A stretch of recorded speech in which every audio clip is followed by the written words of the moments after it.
Bung bung. Feeling tired? That. Perk up and level up with Bung Bung Coffee's delicious modern dark roast. Your favourite brewer's favourite brew. bungbungcoffee.com. Opus Clip is magical. It has changed the whole game for me in terms of editing my podcast down to short clips to put on Instagram, TikTok, Twitter, wherever. Okay? You put in your link to your YouTube video, or you can even drag and drop your file straight into Opus Clip and it will break it down into clips for you. It'll caption them, find the most viral clip from the content you've plugged in, and you can edit from there and manufacture the perfect clips for your social media. It is the perfect AI tool for any long form video down into short form content. So go to the link in the episode description and you could get 30% off your first month with Opus Clip by using my link in the episode description.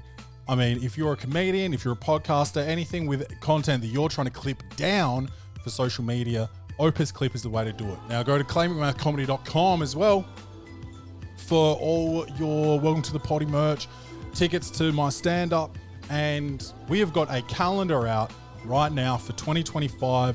It's a Welcome to the Poddy calendar. Lots of movie posters photoshopped with my face on them. It's very funny. It's cheap, $20, easy present for a friend, fan of the show, or for yourself this Christmas.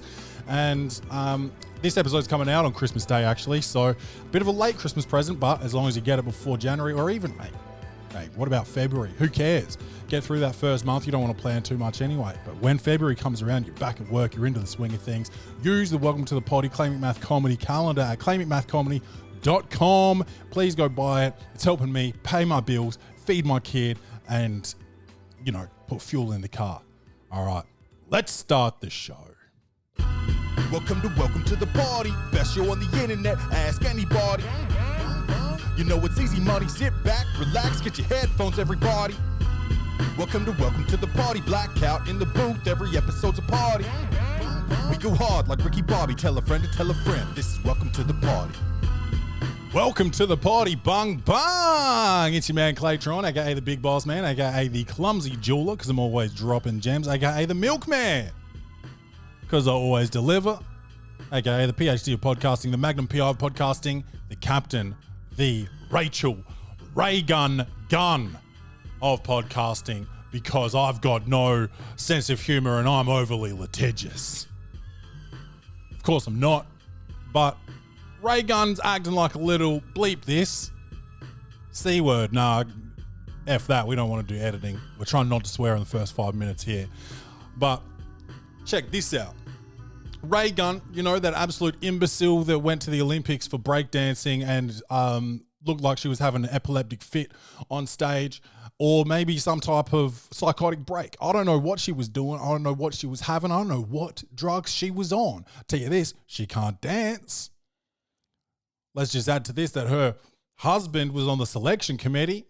And that's nepotism. She's the LeBron James Jr. of Olympic breakdancing. And that's no compliment. A comedian in Australia, in Sydney, was putting on a show, like a RayGun dance party type of show. It was like a parody of the foolishness that we witnessed at the Olympic Games in 2024. It was going to have a warm-up show, you know, to iron out the kinks, and then there was going to be the proper show. The warm-up show got cancelled because of RayGun's actions. She got the lawyers involved, saying that they needed to protect her intellectual property and maintain respect for her and her art. No one respects you after what you did at the Olympics. Not only did you embarrass Australia, you embarrassed breakdancing.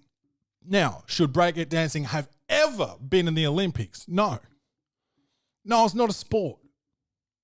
I don't want to see breakdancing, ballroom dancing, salsa dancing. I don't want to see it. I don't want to see dancing in the Olympics unless it's someone slam dunking on someone and doing a little dance and getting a tech foul. And even then, that's punishing dancing. That's giving a technical foul for the dance move, okay? Synchronized swimming. That's as close as we can get to dancing. Or the floor routine. What's that called? Not floor, but the other one where they throw the hoops up or the ball or the ribbon. rhythmic gymnastics or something like that. Is that what it's called? R&B gymnastics. And that would be a hard sort of situation to be in if you've got R. Kelly and Larry Nassar sort of in the same room with a gymnast. That's, call 911. Call 000. If you ever see Larry Nassar and R. Kelly in the same room and it's not behind bars, call somebody, phone a friend and tell them to bring backup. Because I'd like to see, how films have their own iterations of hell? My favorite, I think, is, what's that movie called? It's a funny name. As Above, So Below, or something like that. And I think they're in like the catacombs of underneath France, but it's hell.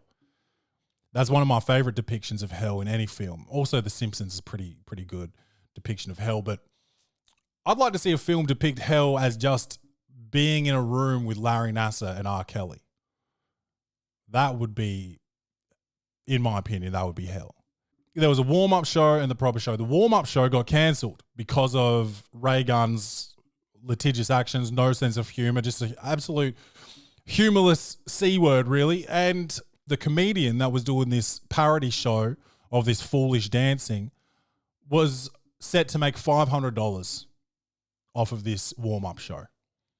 And of that $500, she was going to donate, check this out, 500 of it. So the 100% of the income she was going to donate to a women's shelter.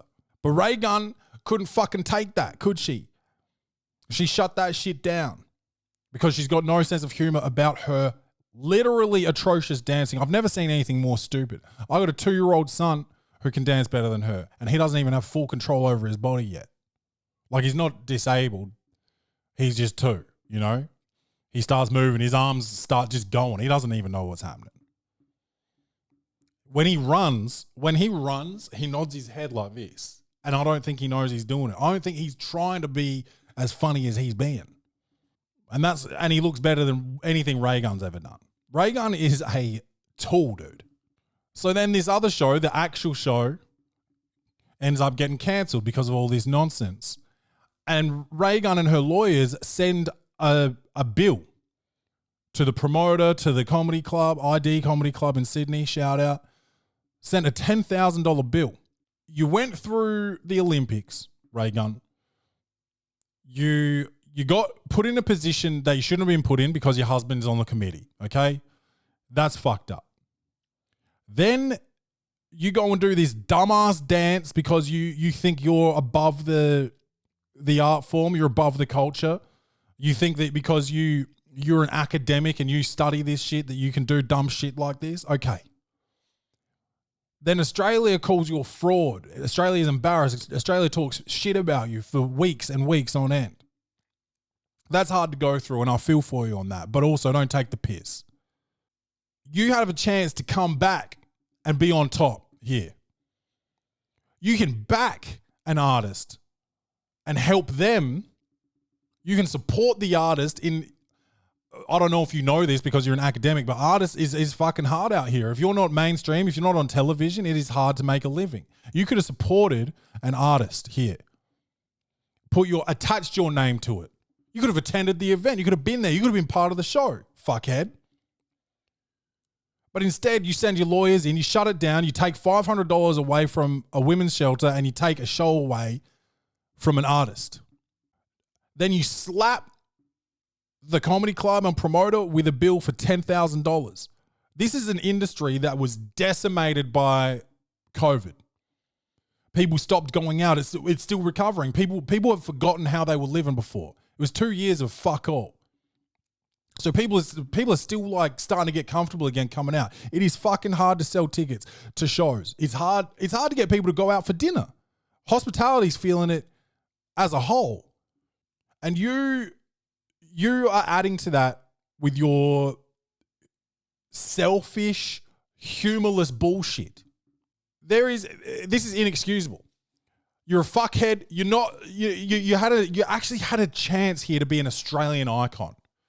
People are embarrassed of you. You could have come out and made it right and gone down as a legend And instead, you sued an already decimated industry still recovering from COVID. You're a fucking clown, mate.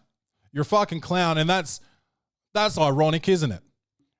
You're a clown ruining the comedy industry. Or at least for somebody. Not only the artists, but the people that bought tickets to the show and they were ready to go see it, have some fun. You ruined that. Because you got no sense of humor. You had a sense of humor when you went out and embarrassed the country, though, didn't you? You thought that was pretty fucking funny. Steph Broadbridge, man.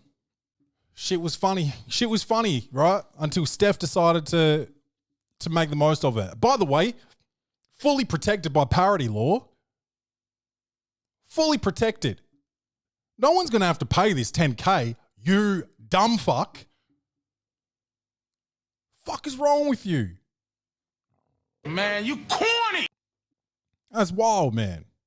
You thought that shit was funny that you did. Hopper, you think you're a kangaroo and shit? Oh, you're rolling around. You're an embarrassment. You look like Chris Lilly out there. Chris Lilly should be suing you. Because it looked like you ripped him off. Fucking asshole, man. Steph Broadbridge, shout out to you. You didn't deserve to have your show shut down because of this humorless fuck, man. Like, if you're an academic, stay in your lane. Stay the fuck out of the arts. Stay out of this world. You're making an experiment of it, and that's disrespectful. Coming into the world of hip hop and disrespecting it like that is on the verge of racism. Or I think it crosses the verge. I think it is racist what you did. The people that created breaking didn't come from your privilege. Didn't come from a place where it would be funny to take the piss out of it. So you shit all over the sport or the dance form, because it's not a sport and it shouldn't have been in the Olympics. But you shit all over the art form, and now you want to start shitting over comedians, and I'm not here for it, man. I don't even know Steph, never met her. But she doesn't deserve your bullshit. Sometimes you can go too far with a joke as a comedian. Okay? You got Andrew Schultz is a great example. On his podcast, he had these other guys on as a guest, these black British dudes. And he started making fun of black women, and the British guys just sort of laughed along, and they didn't call him out. Should they have? They said they came out later with an apology video because people got mad at him. Black people got mad at him for not standing up for black women. And they came out with an apology video later, and they said they felt uncomfortable. And this is one of those things where they talk about like the power dynamic in a relationship, and you feel uncomfortable. You feel like you got to do something. Like if your boss hits on you, your boss touches your thigh or whatever, and you just let it happen because you're like, what if I lose my job? Your boss tells you to blow him under the desk, and it's like, fuck, if I don't do this, he's not going to make me the star of this movie. That's a Weinstein reference. You know, so these guys didn't speak up. And if I'm telling the truth, I wouldn't have spoke up. I wouldn't have spoke up on Schultz's podcast. I would have laughed along too. Make him feel comfortable. I'm doing it for you, man. Oh, look, now you think I'm cool. Maybe I can get something out of this. Yeah, I would have laughed along. And then, I would have felt pressure from the black community to release an apology video, and I would have done that. I would have handled it the exact same way as these guys. I'm not mad at them. But Kendrick Lamar was mad at him, and in his song, I think it's Whacked Out Murals, he says, no white comedian should talk about black women, that's law, or something like that. And he wasn't having a go at Schultz. He was having a go at the black dudes who didn't check Schultz when he said that shit. And Schultz dated a black girl apparently, so he thinks that he's got the right to say it. But it wasn't funny what he said. It was just like a disrespectful moment towards black women who felt some type of way about it, especially because it was a white guy saying it. A white guy who seems quite detached from the culture. Yeah, he's got a little black guy on his couch who laughs at all his jokes, but that's what he's paid to do. And he's a phony for that. Would I take that check? Yes, I would. I'm not going to sit here and be a hypocrite. Well, I am, because I'm talking shit and then saying that I would take the check. I've just spilled coffee all over my notes, but that is some good bung coffee. I'll tell you that. Let me just wipe this on my shirt here. Can still read it. Beautiful. So Schultz hears this song and he comes out. Now, Kendrick didn't mention Schultz by name. I just told you the line. Kendrick doesn't say anything about Schultz, and Schultz feels the guilt, the panic. He knows what he said. He knows what he's done. He knows it was wrong. So he comes out and says like, "Oh, is Kendrick so woke he can't even take a joke?" And he starts trying to spin it against Kendrick, which is called gaslighting. Happens a lot. So he's saying this shit like Kendrick can't take a joke and all that. And it's like Kendrick was actually mad at the guys that didn't speak up on behalf of black women in that moment when they had the perfect opportunity to. That's whack. That's what he was saying. If this is the rules we stand by, you didn't stand by them. That's whack. That's what he was saying. But Schultz took it personal because he felt the heat, bro. Thou dost protest too much or something. It's hard to speak in Shakespearean. It gives me a lisp. Thou dost protest too much or something like that, When people come at you and you start screaming and carrying on, it means you probably fucking in the wrong there. So Schultz starts getting mad at Kendrick, and then he makes a joke that if they were in jail together, that he would have his way with him, that he would rape him because he's small. So he's done a small joke, a short joke, and a rape joke that wasn't funny, and he's a comedian. So you want to do a fucking hack joke as your comeback for like making some racial comments. It's just wild. And hiding behind wokeness or whatever, that's what, you can't say anything anymore. It's like, yeah, well, you can, but be funny. You just said some racist shit, and then you backed it up with making a rape joke about a black man in prison, which again has racial undertones. Yes, I know in the joke you're in prison too, but like, what are we doing? It's wild, bro. Jokes can go too far is what I'm saying. And Stephanie Broadbridge joke didn't go too far. It didn't even get to go. $500 didn't get to go to a women's shelter. Because a bitch whose joke did go too far went all the way to the motherfucking Olympics, can't seem to take a joke. How's that for irony? Speaking of unintended consequences, I think we're going to get in to Clay's reviews. Comedy, action, or horror? Will this movie win an Oscar? Set design, directing, acting, lighting, or costumes? This segment is Clay's reviews.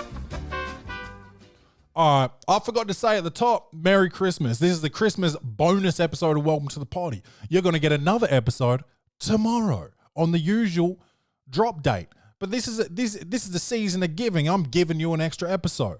So give me some respect and share this shit.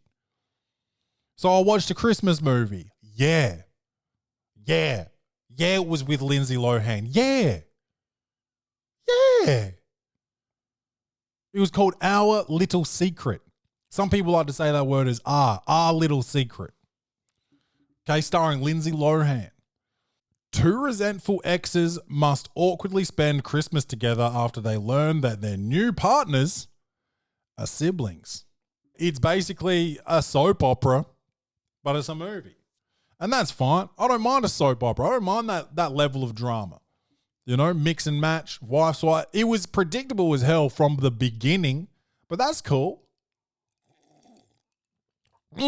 Bongbongcoffee.com.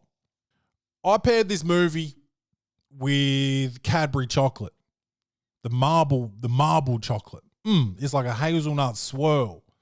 And I figured that much like the swirl of the chocolate, these characters were intertwined in a way. They had no idea where their life began and the other life ended. They were all up in each other's business and they didn't even know it. Just like the hazelnut, the milk, and the white chocolate in their swirly goodness. Oh man, shout out to Cadbury.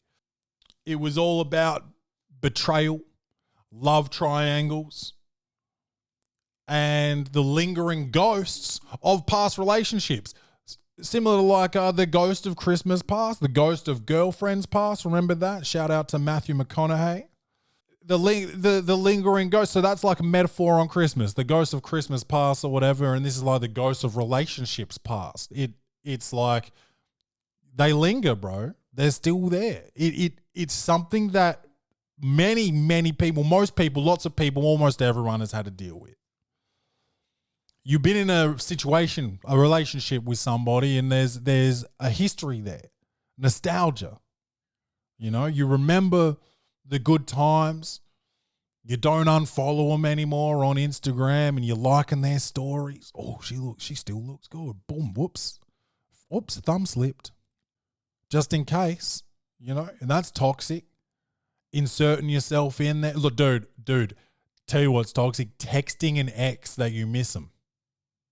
Or texting an ex, not even you miss them, just like, oh, dude, remember that time? Remember that time we went to the batting cages? And it's like, what? Dude, I got kids. Why am I receiving this message? Remember that time we went ice skating on Christmas Eve? Bitch, what? Dude, I got a job. What? Remember that time we went and had a picnic at the top of that hill? Bitch, what? I'm in a relationship. Miss you. What? I can see you're in a relationship. And it's just keeping you, it's an attempt to keep yourself front of mind. Just in case shit goes south with your new boyfriend or girlfriend. It's an attempt to keep front of mind so then you can swoop in, get back in there. And it's like, you forgot. You forgot you guys didn't work for a reason. You guys didn't work for a reason. Don't go back. Don't keep them front of mind. But this one was funny, this movie, because there's a secret involved, right? Like I said in the plot, their siblings, not their siblings, their new partners are siblings, but they haven't met the family yet, so they've never crossed paths. Then it's Christmas time, and both of them have been invited to that family's place. So when they get there, they're like, holy shit, I remember you. I used to break your backboard. You know, I was like, damn. Does this need to be a secret? Because they see each other and people are like, oh, do you guys know each other? And they're like, oh, no. Oh, nice to meet you. Oh, does that need to be a secret? Can you just be in that moment, be like, you know what? This is crazy. We used to date. Can you do that? Can you tell the truth in that situation? I think that's a tough question. Because it seems like the movie would end pretty quickly if that's what happened. If there was no secret, everyone would be like, oh, okay. Or then the drama, you know, could turn into drama where the relationship reignites. But that's still what happens, obviously. There's so much foreshadowing in this movie that doesn't need to happen. Like, you know what's going to happen. But they keep giving you clues. And it's like, I get it. I don't know if this was made for like a special ed classroom or something, but like, I get it. I don't need you to keep telling me what's going to happen because I know it's going to happen. I knew it when I clicked play on this movie. You understand? I didn't have to read the plot. I get it from the picture and the name of the movie, Our Little Secret. There's a secret. It's you two used to date and now you don't. And then you're going to again. I've seen it. I've seen this movie. I know how it ends. When is it okay to keep a secret like that? I think if I was in this situation, because it would be uncomfortable. It would be uncomfortable. If I'm like, I go to a Christmas and my girlfriend's, what would it be? My girlfriend's brother's date. So I go to Rachel's family Christmas, right? I show up and her brother brings a date and it's my ex-girlfriend. I think the first thing I would do is pull Rach aside and be like, yo, that's my ex. Dude, this is weird. We got it. Like, what do we do? Do we say something? I think I'd tell her, like, probably not in a public setting. That's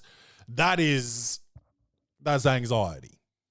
When you got to talk about that in front of everybody, that is, yeah, come on, let's not do that. But I think I'd tell Rach. I wouldn't take her brother's date aside. I wouldn't take her into the pantry and be like, yo, what the fuck? Don't say shit to me. That's weird. Like, that's weird behavior. That's already like, we're keeping this a secret because we kind of know what's going to happen here. I think I would have to address it with Rach, and then she would probably ask me some questions. Oh, what happened? What happened with you guys? Are there still feelings there?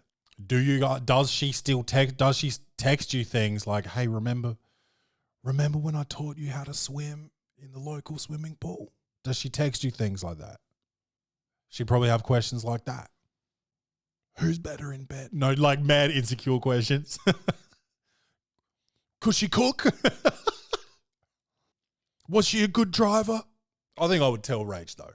You know, I would pull her aside and be like, look, dude, I'm fucking sorry, but that chick over there eating the crab legs, I used to fucking put her head through the fucking headboard. You know, that's why they called it a headboard. She's like, no, that's because that's the end of the bed that your head sleeps at. And I'd be like, oh, I don't think she knows that. I don't think she knows that because I gave her CTE. I don't think she remembers that. It was from the get-go, soap opera level of drama. There's a proposal. So at the start of the movie, Lindsay Lohan and her boyfriend, he proposes. She says no. They break up. And then that's so there's mad drama at the start. A rejected proposal, dude. I've never seen one. I don't even think I've heard of one. I don't think I've heard of one. I've seen a proposal go right. My friend's birthday party or something, and he proposed to his girlfriend, now wife. And I've seen another proposal at Bryant Park in New York on the ice. The guy he fell and he faked an injury, and they cleared the ice. They got everyone off the ice. And his girlfriend stayed with him while they said they were going to go get like the paramedics or something. And then he slowly got up and she was standing up and he got up onto one knee and he proposed to her on the ice. So he worked that out, scared the fucking shit out. It was that's almost like a prank. That's like a prank into proposal. But I witnessed that. I saw that and that was nice, man. Like, but you know, the prank side of it kind of takes the romance out of it a bit. You know, she started crying and all that, but like, yeah, I'd be like, if you witness your boyfriend come back from the dead, you probably cry regardless of if he proposes to you in that same moment. So, yeah, I guess it was emotional. I didn't get emotional over it. I get emotional at weddings mostly, not the proposal, but I'm also not part of a lot of proposals. I've never done one personally, which is good. That's nice. I will one day probably if I ever sell some more merch. Can you guys go to claimingmathcomedy.com, buy tickets to my shows and buy some merch so I can propose to my girlfriend? Can you do that? Soap opera levels of drama, anyway, is what I'm trying to say. Lohan, Lindsay. That's how we're going. We're going to go last name, first name for her. So Lindsay Lohan. She gives a pretty good performance, man. Like, she's believable. She's 100% believable. It's campy, but it's believable. It's fun. It's a shitty movie, but it's fun to watch Lindsay get back in action, make a resurgence. She's like the Charlie Sheen of ladies, I guess. She was a cokehead. She was banging 7-gram rocks, you know? And I'm not talking about like a mini version of the rock. I mean 7 grams of cocaine is what I'm saying.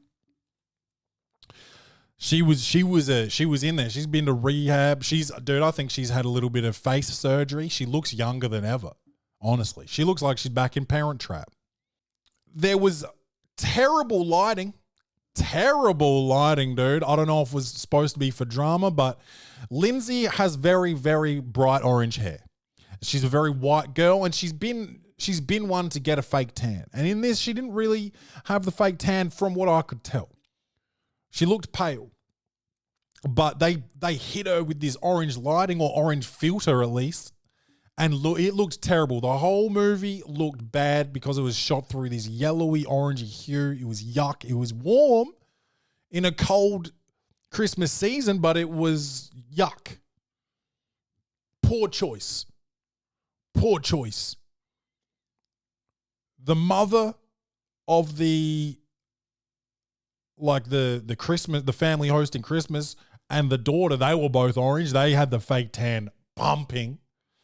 Yeah, it was just wild. There was a lot of like lens flares and just yucky stuff, like cheap shit. It looked cheap. It looked like it was done on iMovie, like the Welcome to the Poddy podcast. But this looks like a more high budget production, which is crazy. I should get a next Netflix deal. And I have been emailing back and forth with Ted Sarandos, and I think there is going to be if not a Welcome to the Poddy podcast hosted by Netflix, there is going to be a Welcome to the Poddy movie on Netflix within the next 12 to 24 months. So keep your eyes peeled for that.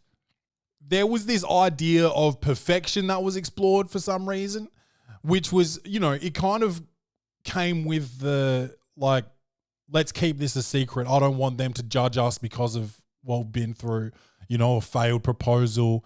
I just don't want them to judge us because we've already been together. I want them to have this untainted view of me. And then the mother has a hallway full of family portraits in which she has not aged. Now, I don't know if that was the idea of like the portraits, or if it was that she kept getting Botox and stuff, because this lady in real life had clearly had like several facelifts and pumped her face full of fillers and Botox, which is dope. Hey, you feel good? You go ahead, feel good. You feel good, you feel good. I feel good, you feel good. And I'm glad she feels good. I hope she feels good. But it was she wanted to have the perfect Christmas. She wanted to ignore some things that she knew about her family because it was Christmas. She wanted to have the perfect Christmas. And that's relatable, dude. People go home for Christmas. Dude, no one likes Christmas, bro. It's all Dude, I liked Christmas when I was a kid because I was getting surprises. I was getting, dude, I'm going to get a fucking bike. Yes. That was fun, dude. What am I getting this year? I don't even know what I want, but I bet I get a voucher to something. Cool. That's exciting. No, it's cool when you got a kid though, because you can surprise them. My kid's 2 now, so he gets it. He kind of understands Santa. He understands it all. Some people don't like doing Santa. Oh, you just got to lie to your kid? It's like, okay, kidless. Shut the fuck up. Shut the fuck up and plant your seed, dude. Motherfucking kidless telling me I'm lying to my kid. You're lying to yourself, motherfucker. I'm going to lie to my kid until he's ready to hear the truth. You understand that? The truth sucks, dude. You know what's sad? Telling your kid there's no Santa and that the world's going to explode because of global warming. That's sad.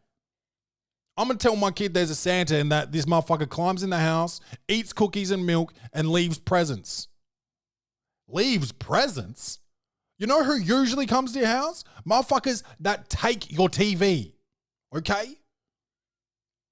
And they don't come in through the chimney. They smash a fucking door in. That's not fun. Have fun with your kid. You're just going to lie to your kid about the tooth fairy? Yeah. Yeah, I am. Or what you're going to tell your kid, your tooth is going to fall out and it's going to grow back. You're like a shark, you little freak. That's what you're going to say? I'm going to say, guess what? You lost a tooth. That means this overnight, the tooth fairy's going to come in and leave you some money. Oh, wow. Whimsy. Whimsy, dude. That's what I've got. That's what I'm leaving my kid with. You're going to be like, yeah, you ate too much candy. Now your teeth's falling out now, and it's not going to grow back. Now you have to only eat fluids. You have to drink your fucking pasta tonight, Derek. Dude, you're a shit dad. You're not even a dad. People that complain about people talking about Santa Claus don't even have kids. Oh, you got to lie to your kids? Dude. Stop washing your car. Your car doesn't need to be washed every day, dude. Have a fucking kid, bruh. Stop treating your car like a child, bruh. Your car did well, did it? It did well on that long trip, so you're going to treat it with some fucking premium for once, you poor cunt? Stop treating your fucking Hilux like a child. Get a girlfriend and put a kid in her, you fucking virgin, bruh. I don't even know who I'm talking to, dude. I don't even know who I'm talking to. But we go to Christmas every year. We're like, oh, we got to see our family. Family is so important. Now I've got 5 families because everyone in 2 families have got divorced. So now I've got to go to 4 Christmases in one motherfucking day. That sucks. Can I not just be at home with my family, with my dogs and my kid and my girlfriend? Can I not just do that? I got to go and see every family and pretend that everything's all good while you judge me for not having a 9 to 5. And have you been looking for work? What's happening? It's been a few months now. No, I haven't been looking for work. This is my work. Screaming into a microphone about guys that don't have kids. It's my job. Buy a calendar. In the narrative, there's a tangled mess of exes, siblings, and an awkward engagement dinner. So that's the dinner at the start, bang. I'm not going to marry you, bitch. Fuck you doing proposing to me right now? Pussy. That's how it goes down at the start. And that sets it up. It's like, damn, these two are going to get together later. You know it instantly. Okay? It's one of those. It's all predictable. But it teeters on the edge of absurdity because the odds that you date someone, you propose, they reject you, they move to another town and somehow meet the sibling of your new love interest and then you meet at Christmas is absurd. Like the chances of that happening is that's lottery numbers. You got to buy a ticket. You got to at least buy a scratch off, bro. Okay? And if you're not going to do that, you got to at least put a 40-leg multi on. Okay? That is the level of absurdity. There's no chance that this happens. Has it happened before? Probably. Has a bitch fucked 100 dudes in one day before? Yes. So maybe this has happened. This is not a brag. I once had sex with 2 different ladies in the same day. Okay, when I was young, don't judge me. Okay, see, I feel yucky about it. Don't judge me. Leave me alone, please. Or don't comment. Or leave me alone. This bitch did 100 dudes in one day, dude, and I feel like that after 2 ladies. That weren't like it wasn't back to back. It was not that. Maybe once in the morning with somebody and then once that night with somebody else. You know what I'm saying? It's absurd to think that someone do 100 people in one day. But stranger things have happened. Stranger Things.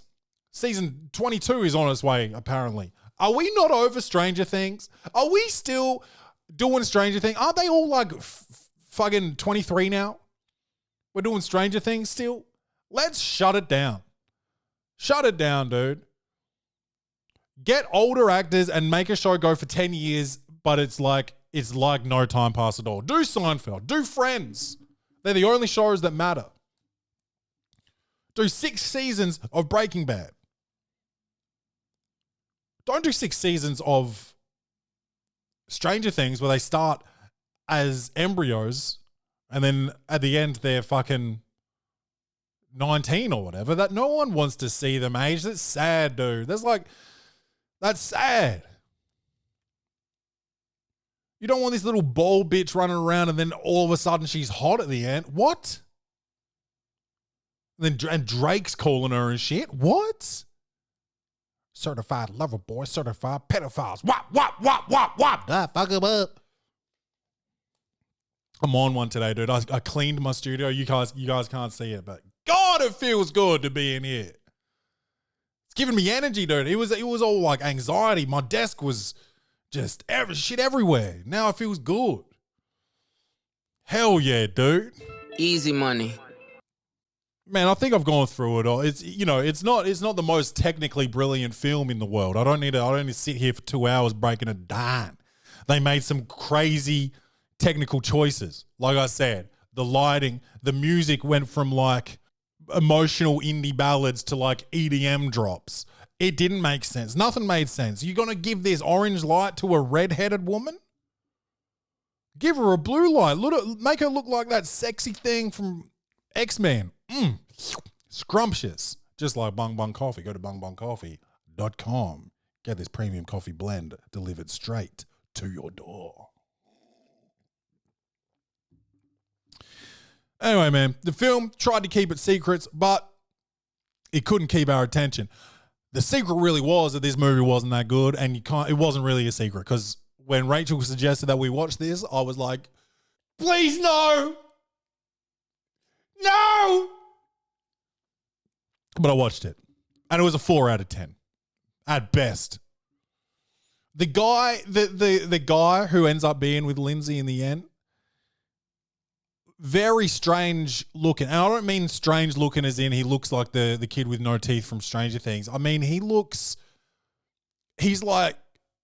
me of like do you know Joel McHale, the main character? He's the main guy from Community. He's a tall, pretty handsome comedian.